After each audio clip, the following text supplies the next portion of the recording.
লুটপাটের উদ্দেশ্যেই অন্তত ৮০টি মাজার এবং দরবার শরীফে হামলা ভাঙচুর করা হয়েছে। গেল ৬ মাসে এসব ঘটনা ঘটেছে।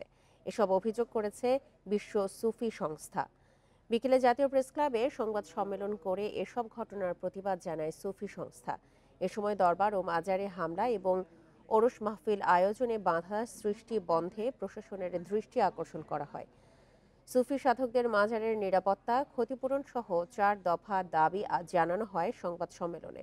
প্রশাসন নিরাপত্তা দিতে ব্যর্থ হলে নিজেরাই হামলা মোকাবেলা এবং দাবি আদায়ে রাজপথে নামার হুঁশিয়ারি দিয়েছে সংস্থাটি।